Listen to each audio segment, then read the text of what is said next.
everyone, welcome back to my channel. If you're new here, my name is Anna. I am a 22-year-old uni student who, in the midst of working and studying, does a little bit of part-time reselling, predominantly women's clothing, on platforms such as eBay and Depop. And it has been a little while since I've posted a video. I have been enjoying time off my uni break, working quite a bit more than usual, as well as doing a bit of travel as well. So in this video, I'm going to be bringing you a bit of a realistic sales overview of my sales throughout the month of January, keeping in mind that I did have a week holiday and I didn't list pretty much anything throughout the month of January. So to give you an idea about my store size, I've only got about 105 active listings in my store currently. In the last 90 days, I think I've sold about 50 items. So my sell-through rate at the moment looks pretty good, but as you can tell, my store size is pretty small. I'm not one of those big resellers. This is just part-time as, I guess, side hustle, extra income, which I have used for sort of traveling up until this point. So throughout the month of January, like I said, I didn't post any new listings really in my stores. I was just working on the existing listings that I had. So it meant that my sales weren't there in comparison to previous months. So I was accepting a lot of offers on items which I was happy to get rid of that had been sitting around for a while. In all honesty, I just wanted a little bit more money going into my trip that I went on in the last week of January. So keeping that in mind, we have a handful of sales to take you through. Most of them are through eBay, and then I had one on Depop at the end of the month. So let's get into it. Grab yourself a bit of a snack. It should be a relatively quick video, but really it's going to give you a realistic overview of how much you can really make part-time as an extra side hustle. At the end of the video, I'm going to give you a breakdown of my total cost of all the items that I put into this, as well as my total profit at the end. So once I subtract all of this, the fees, the shipping, the cost of goods, what I'm actually left with at the end of the day, and how much of a percentage profit I made, because I think that is quite interesting to look at. Alrighty, so let's get into it.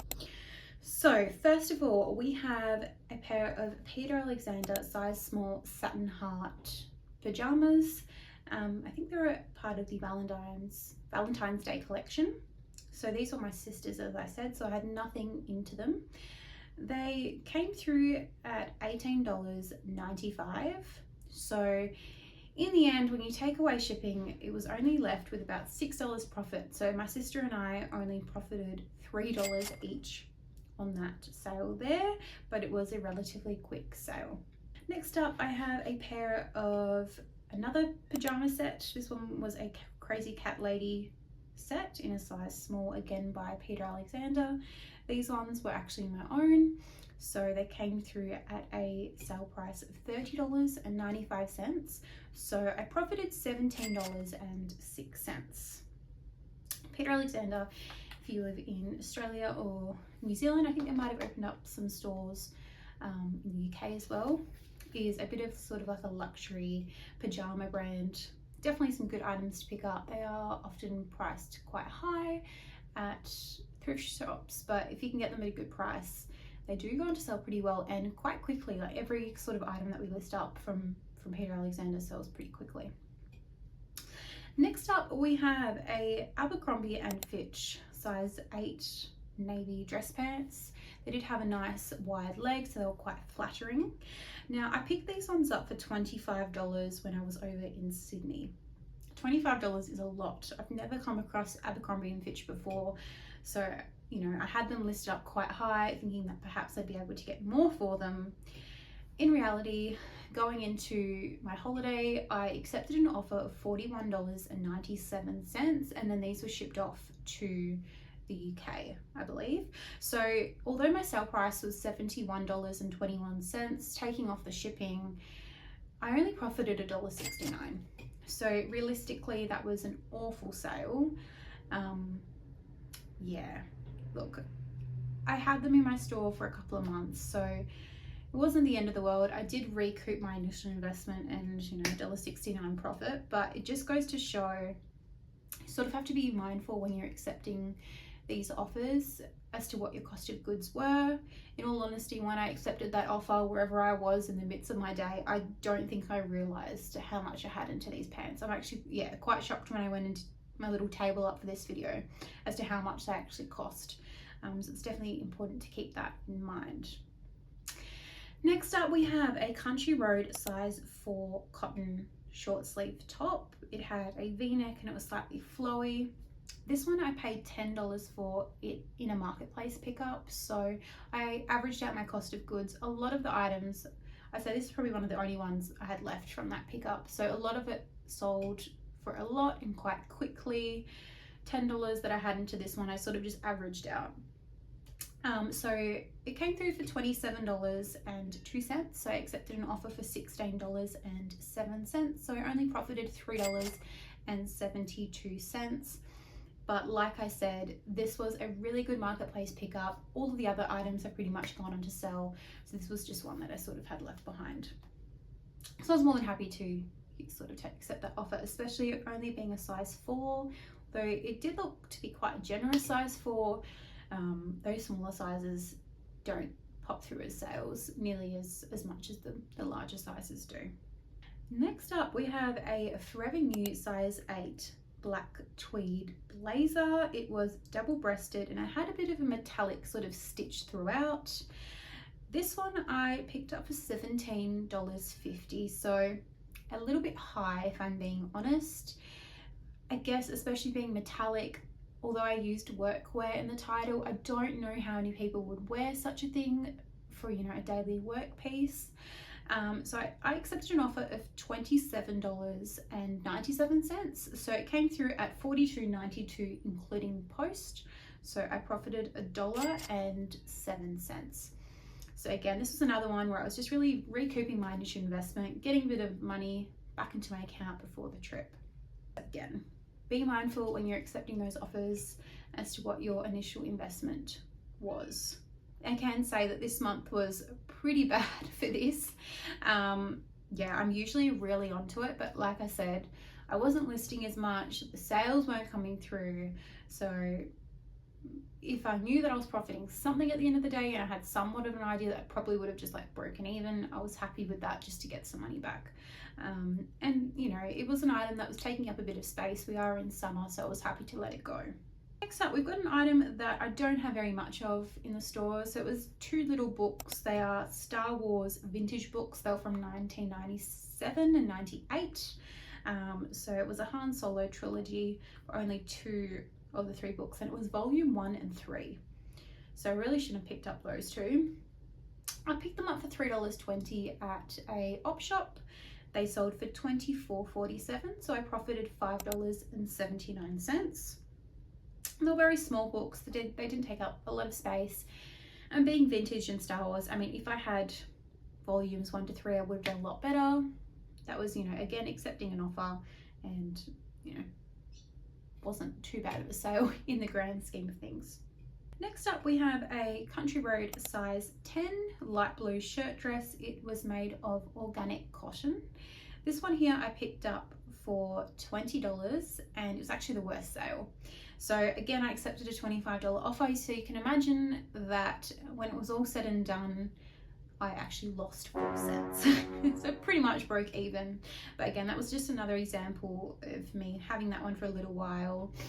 It was sort of not in the best condition as well, slightly a little bit faded. You know where linen goes really stiff after being worn or washed in a particular way over time? It does get that stiffness and almost faded look. That's where this dress was at the stage of. So I was happy to rehome it for $25 plus post and again recoup some money before my trip. So we've only got 2 more sales left from eBay, so it really goes to show compared to previous months, my sales were, yeah, really slim pickings. So next up we have another Forever New item. So this one was a size 10 long sleeve sheer top with sort of a red and pink floral print.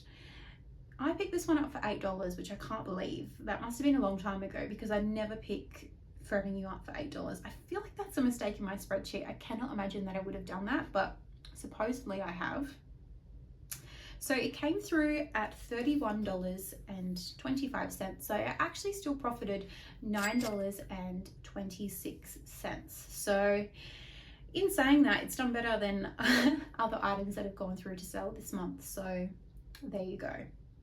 And then the final two items I picked up sourcing on Whatnot, which I previously discussed in a previous video, trying out for sourcing.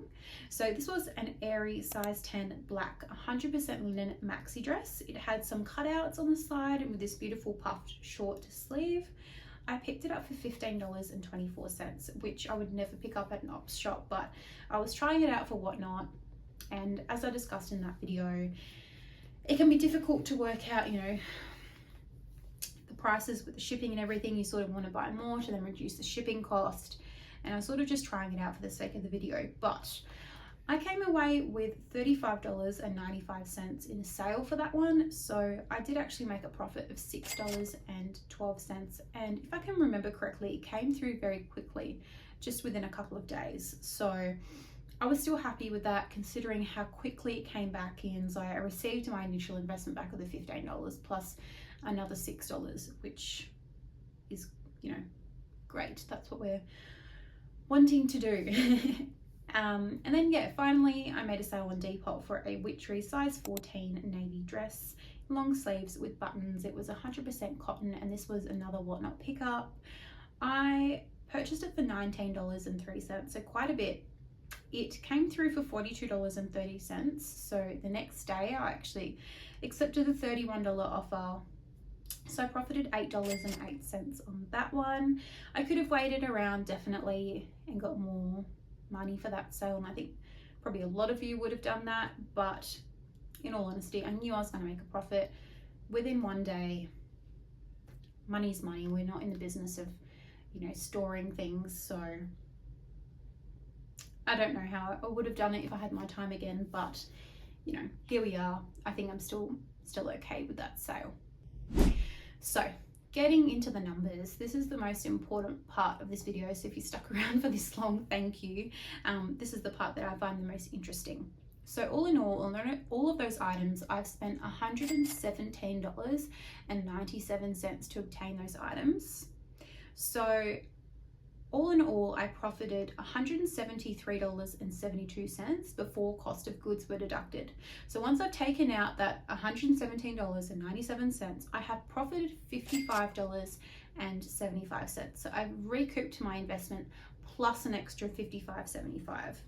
So my percentage profit on those items was $47.26, which I'm quite shocked about, because going through this table, I'm thinking, oh, I'm only profiting $1 here, $3 here, but I guess it sort of does add up at the end of the month. So when you look at it that way, I don't think it's so bad. I've gotten rid of some items which have been sitting around, and I knew I wanted a bit of cash flow before my trip. But yeah, this is probably one of my worst, or definitely one of my worst months for sure. I think previous month I invested about $250, and then I profited that much as well. So I invested $250, I recouped that, plus I got an extra $250, which is sort of what I like to aim for. I like to aim for a percentage profit of about 100%. So you know, you invest $5 and at the end of the day you make 10. So you're sort of investing, you're recouping your 5 plus an extra 5.